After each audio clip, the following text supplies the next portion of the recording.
ঈমান আনো, শিরিক না করো, আল্লাহর সাথে শরিক যদি না করো, কুফর যদি না করো, ভালো আমল যদি করার ইচ্ছা থাকে তারপরেও যদি একটু কম হয়ে যায় আর ঈমান নিয়ে যদি মরতে পারো, আল্লাহ তাআলা তোমাকে জান্নাত দান করে দেবে। আল্লাহ তাআলা সেই কথাই বলেন, ইন্নাল্লাহা লা ইয়াগফিরু আন ইউশরাকা বিহি ওয়া ইয়াগফিরু মা দুনা যালিকা লিমান ইয়াশা ওয়া মান ইউশরিক বিল্লাহি ফাকাদ ইফতারা ইসমান আযীমা। আল্লাহু আকবার। আল্লাহ তাআলা বলেন, ইন্নাল্লাহ নিশ্চয় লা ইয়াগফিরু আইয়ুশরাকা বিহি, আল্লাহ মাফ করে দেবেন যারা আল্লাহর সাথে শিরিক করবে না তাদেরকে। আল্লাহ মাফ করে দেবেন কাদেরকে? যারা আল্লাহর সাথে শিরিক করবে না। আল্লাহ বলেন যারা শিরিক করবে না, ওয়া ইয়াগফিরু মা দুনা যালিকা লিমান ইয়াশা, আমি আল্লাহ তাদেরকে ক্ষমা করে দেব। তখনই ওহাসি বললেন, আল্লাহ এখানেও শর্ত দিয়েছে লিমান ইয়াশা, আমি যাকে খুশি তাকে মাফ করব। যারা আমি আল্লাহর সাথে শিরিক করবে না, কুফর করবে না, আমি আল্লাহ ইচ্ছা করলে মাফ করতেও পারি, নাও করতে পারি। শিরিক করলে কিন্তু মাফ হবে না। ওখানে ওয়াসি বলতেছে লিমান ইয়াশা, আল্লাহ যোগ করেছেন, আল্লাহ যাকে ইচ্ছা তাকে মাফ করবে। আমি যদি মাফ না করার ভিতরে পড়ে যাই, আল্লাহ তো বললেন আমার যাকে ইচ্ছা তাকে মাফ করব। আর যাকে ইচ্ছা তাকে, আমি যদি আল্লাহর ওই কথার ভিতরে পড়ে যাই, আমি যাকে আল্লাহ মাফ করবে না তার ভিতরে যদি আমি পড়ে যাই, তাহলে আমার কি হবে হুজুর? কি কথা কথা ঠিক আছে কিনা? তখনই আল্লাহ তাআলা আরেকটা আয়াত নাযিল করে জানিয়ে দিলেন। কি আয়াত নাযিল করলেন? আল্লাহ রাব্বুল আলামিন বলে দিলেন, কুল ইয়া ইবাদিয়াল্লাযীনা আসরাফু আলা আনফুসিহিম লা তাকনাতু মির রাহমাতিল্লাহ ইন্নাল্লাহা লা ইয়াগফিরুয যুনুবা জামিআ ইন্নাহু হুয়াল গফুরুর রহিম। আল্লাহ বলেন, হে নবী আপনি বলে দিন, কুল ইয়া ইবাদিয়াল্লাযীনা আসরাফু, হে নবী আপনি বলে দিন, তুমি যত গুনাহ করেছো, যত গুনাহ করেছো, তুমি আকাশ পরিমাণ গুনাহ করেছো, আমি আল্লাহর রহমত আমার আরশে আজিম পর্যন্ত, তুমি সাগরের ফেফড়া পরিমাণ গুনাহ করে ফেলেছো। ও বান্দা, নিরাশ হইও না, হতাশ হইও না, আমি গফুর রহিম। তুমি যদি ঈমান নিয়ে মরতে পারো, কুফর শিরিক থেকে যদি বেঁচে ঈমান নিয়ে মরতে পারো, আমি আল্লাহ তোমাদেরকে ক্ষমা করে দেব। বলেন আল্লাহ ক্ষমা করতে পারে কি পারে না? আল্লাহর ক্ষমতা আছে না নাই? দাহিয়াতুল কালবির কথা আপনাদের জানা আছে।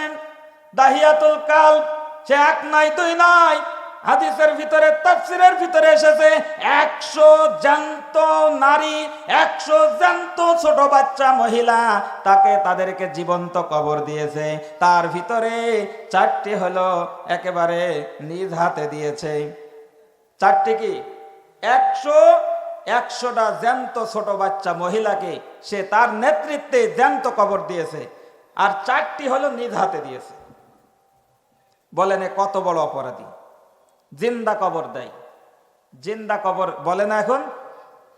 ও বন্ধুরা আমার, দাহিয়াতুল কালবি আল্লাহর কাছে কান্দে, রাসূলের কাছে গিয়ে বলল, ইয়া রাসূলুল্লাহ, আমি 100 ছোট্ট নারী বাচ্চাদের, নারী কন্যাদেরকে আমি কবর দিয়েছি, এই গুনাহ আমার জীবনে মাফ হবে না।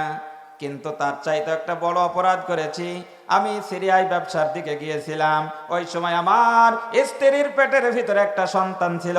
আমি আমার স্ত্রীকে বলেছিলাম, ওগো প্রাণের স্ত্রী, যদি এটা পুত্র সন্তান হয় লালন পালন করে বড় করবে, আর যদি কন্যা হয় গলা টিপে হত্যা করে ফেলবে। আমার স্ত্রীর গর্ভে কন্যা সন্তান হয়েছিল। আমার স্ত্রী আমাকে বলল, আমি মৃত সন্তান প্রসব করেছি বলে তাকে তার নানার বাড়িতে লালিত পালিত করে বড় করেছে। আমি যখন ব্যবসা থেকে বাড়িতে আসলাম, 5 বছরের মেয়ে, হাদিসের ভিতরে এসেছে 4 বছর অথবা 5 বছর, 5 বছরের মেয়েটাকে আমার কাছে যখন নিয়ে আসা হলো, এত পরমা সুন্দরী, এত সুন্দর, আমার কন্যাটাকে দেখে আমার চোখ জুড়িয়ে গেল। আমার কলিজা ঠান্ডা হয়ে গেল। কিন্তু ওই যে শয়তান আমাকে ওয়াসওয়াসা দেয়, তোর এই মেয়েটা অন্যের বাড়িতে বউ হয়ে যাবে, অন্যের বাড়িতে কাজ করবে, তোর মাথা ছোট হয়ে যাবে, তোর মাথা নিচু হয়ে যাবে। কি কথা আছে না?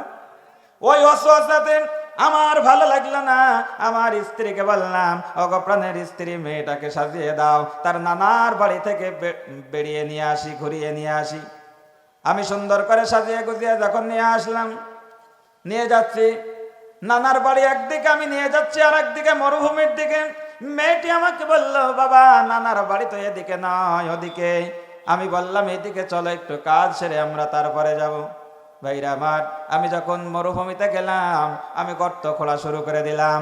আমার মেয়েটা দৌড়িয়ে যায়, আবার আমার কাছে আসে, বালু ধুলা গোলা ঝেড়ে দেয় আর বলে, বাবা তুমি এত কষ্ট করছো কেন, এত কষ্ট কেন করো, চলো বাড়িতে যাই, নানার বাড়িতে যাই। কিন্তু আমি যে কবর খুঁড়তেছি কার কারণে, আমার মেয়ে কিন্তু জানে না। কথা বলেন না কেন? কবর খোঁড়া হয়ে গেলাম, আমার মেয়েকে বললাম, মা দেখো দিনে কত টন হয়েছে গর্তটা। মেয়ে দেখতে গেল, ঠেল মেরে ফেলে দিলাম। আমার মেয়ে তখন বুঝতে পারলো আমাকে আমার বাবা জ্যান্ত কবর দেবে। আমার মেয়ে তখন বলে, বাবা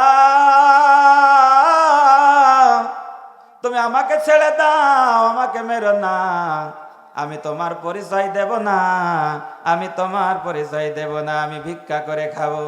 আমি কোনোদিন বলবো না তুমি আমার বাবা, তুমি আমাকে বাঁচতে দাও, তুমি আমাকে বাঁচতে দাও। আমার মেয়েটা যখন এইভাবে চিৎকার করে, আমার মেয়ের কান্না, আমার মেয়ের চিৎকার আমার কর্ণকুহরে ঢুকলো না। আমি একটা পাথর তুলে আমার মেয়ের মাথায় আঘাত করলাম।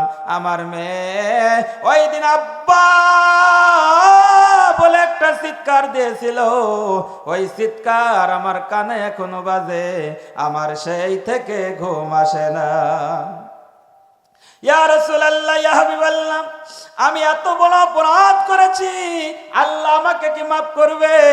যখন এই কথাগুলি আমার নবী তার মুখে শুনলেন, বর্ণনা শুনলেন, আর নবীজি ঝর ঝর করে চোখ দিয়ে পানি পড়ে, দাড়ি মুবারক ভিজে ভিজে পড়ে। ও হুজুর, এই গুনাহ কি আল্লাহ মাফ করে দেবে? এই গুনাহ কি আমার মাফ হবে? তখন নবী করিম সাল্লাল্লাহু আলাইহি সাল্লাম বলেন, মানুষ কি এত বড় অপরাধ করতে পারে? বললেন, ও দাহিয়াতুল কালবে, তুমি যদি এই মুহূর্তে তওবা করে ফিরে আসো, আল্লাহ রাব্বুল আলামিন তোমার জীবনের সমস্ত গুনাহ মাফ করে দেবে। সেই আল্লাহ এখনো আছে না নাই?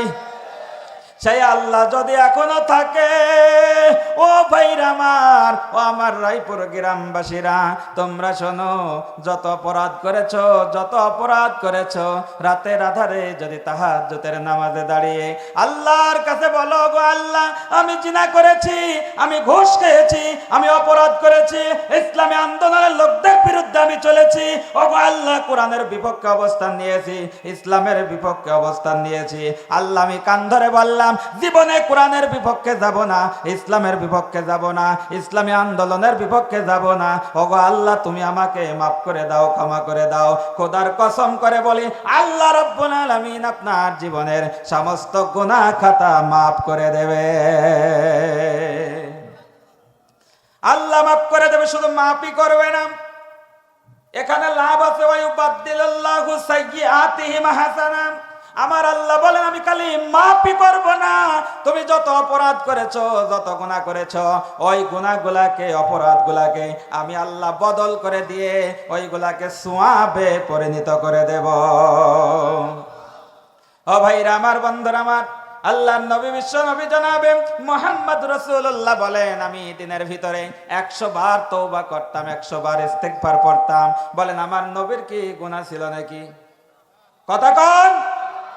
সামনে পিছে ডানে বামে আমার নবীর কোনো গুনাহ ছিল না। আমার নবী ছিলেন নিষ্পাপ। কি ছিলেন? নিষ্পাপ, কোনো গুনাহ ছিল না। তবু আমার নবী দিনের ভিতরে 100 বার তওবা করতেন, ইস্তিগফার পড়তেন। আর আমরা গুনায় ভরা, আমাদের ডানে গুনাহ, বামে গুনাহ, সামনে গুনাহ, পেছনে গুনাহ। কি গুনাহ না? মানুষের আল দিয়ে হাঁটতে যেয়ে আমরা অনেক গুনাহ করে ফেলি। ভাইরা আমার, এত গুনার পরেও দিনের ভিতরে আমরা কয়বার তওবা করি? একবারও করি? তওবা করা তো দূরের কথা, তওবার কথা আমাদের স্মরণই থাকে না। কি কথা কন ও বন্ধুরা আমার? তাহলে তওবা করে ফিরে আসতে হবে। যত অপরাধ করেছেন একবার যদি খালেস দিলে তওবা করে ফিরে আসেন, আল্লাহ তাআলা কেমন খুশি হয়ে যায় আমি আপনাদেরকে বলি। ভাইরা আমার বাংলাদেশে তো মরুভূমি নাই। যারা সৌদি আরবে গিয়েছেন তারা জানেন যে মরুভূমি কাকে বলে। 200-300 কিলোর ভিতরে কোনো বাড়ি ঘর দূর পাওয়া যায় না, এরকম মরুভূমি আছে। ধরেন মরুভূমির ভিতরে আপনি গিয়েছেন, আপনি ক্লান্ত হয়ে গেছেন, একটু বিশ্রাম নিলেন, উটের পিঠে চড়ে গিয়েছেন। মরুভূমির জাহাজ বলা হয় উটকে। উট নিয়ে গিয়েছেন, খাবার পানি উটের পিঠের উপরে আছেন। আপনি ক্লান্ত হয়ে ঘুমিয়ে পড়েছেন। ঘুম থেকে জাগ্রত হয়ে দেখেন যে উটও নাই, পানিও নাই, খাবারও নাই। ওই জায়গায় থেকে ফিরে আসার মতন কোনো কায়দা নাই। অবশ্যই ওখানে আপনাকে পড়ে পড়ে মরতে হবে। হঠাৎ যদি আপনি দেখেন আপনার উট, পানি, খাবার সব ফিরে এসেছে, আপনি কেমন খুশি হবেন? কেমন খুশি হবেন? যেমন এক জায়গায় গিয়েছেন, ওই জায়গায় থেকে বাঁচার কোনো উপায় নেই, আসার সিস্টেম নেই, যে সিস্টেমে আসতেন সেটা হারিয়ে গিয়েছে। হঠাৎ দেখতেছেন আপনার আসার একটা আলো জ্বেলেছে, তাহলে আপনি খুশি হয়ে যাবেন না? আপনি যত খুশি হবেন, আল্লাহর নবী বলেন, বিশ্ব নবী জনাবে মুহাম্মদ রাসূলুল্লাহ বলেন, ওই বান্দা যত খুশি হয় আল্লাহর কোন মাহবুব, আল্লাহর কোন পাপিষ্ঠ বান্দা, আল্লাহর কোন অপরাধী বান্দা যদি ভুল বুঝতে পারার পর তওবা করে আল্লাহর দিকে ফিরে আসে, ওই উটওয়ালা ব্যক্তির চাইতেও আমার আল্লাহ রাব্বুল আলামিন ওই বান্দার প্রতি 1000 গুণ বেশি খুশি হয়ে যায়। ভাইরা আমার, তাহলে সেই রহমানুর রহিম, সেই গফুরুর রহিম, সেই আল্লাহর হুকুম মানার দরকার আছে না নাই? তাহলে বলেন, আসমানের নিচে জমিনের উপরে আইন চলবে কার? কার চলবে? চলে তো? ওরে শোনাচ্ছেন, আল্লাহর আইনের কথা যারা বলে, এক শ্রেণীর মানুষ আছে, তারা বলে এরা হলো জঙ্গিবাদ। কি বলে না? আরে আল্লাহর আইনের কথা যারা বলে তারা কখনো জঙ্গি হয় না। আমার আল্লাহ কোরআনে বলেন, একটা আওয়াজ হচ্ছে কেন? আওয়াজটা সুন্দর করো। আল্লাহ রাব্বুল আলামিন বলেন, আল্লাহু ওয়ালিয়্যুল্লাযীনা আমানু ইখরিজুহুম মিনাজ যুলুমাতি ইলান নূর। আল্লাহ রাব্বুল আলামিন বলেন, আমি আল্লাহর বন্ধু যারা হয়, আমি আল্লাহর সঙ্গী যারা হবে, আমি আল্লাহ তাদেরকে অন্ধকার থেকে আলোর রাস্তা দেখাই। বলুন সুবহানাল্লাহ।